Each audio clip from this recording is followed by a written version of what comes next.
ایک میرے دوست نے شیو کرا دی. میں نے کہا شیو کیوں کرائی؟ کہا جی سارا دن جھوٹ بولنا پڑتا تھا. تو میں نے کہا اب تو 2 گناہ ہو گئے، پہلے 1 کرتے تھے اب 2 ہو گئے. وہ اللہ کے بندے 1 سے تو معافی ملی ہوئی تھی، اب 2 اکٹھے کر لی. اور جھوٹ بولنے کا تعلق داڑھی سے تھوڑا ہی ہے. داڑھی ہے تو سچ بولو، داڑھی نہیں تو جھوٹ بولو. اس کا تعلق تو کلمے سے ہے. کلمہ پڑھنے کے بعد جھوٹ بولتے ہوئے شرم آنی چاہیے.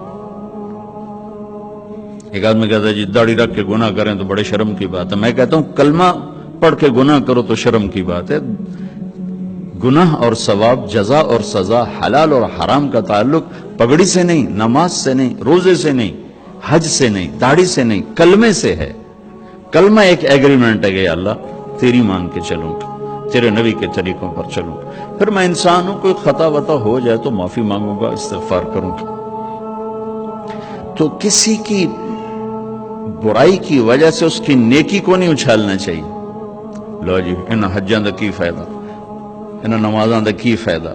میرا اللہ کہتا ہے فَمَن يَعْمَلْ مِثْقَالَ ذَرَّةٍ خَيْرًا يَرَهُ وَمَن يَعْمَلْ مِثْقَالَ ذَرَّةٍ شَرًّا يَرَهُ. میرے بندو، 1 رائی کے برابر اچھائی کرو گے میں اس کی جزا دے دوں گا، برائی کرو گے میں اس کی سزا دے دوں گا. اور سزا میں کہتا ہے پھر جس کو چاہے معاف کر دوں. لیکن تمہاری نیکی، ان اللہ لا یضیع اجر المحسنین، تمہاری نیکی میں ضائع نہیں کروں گا.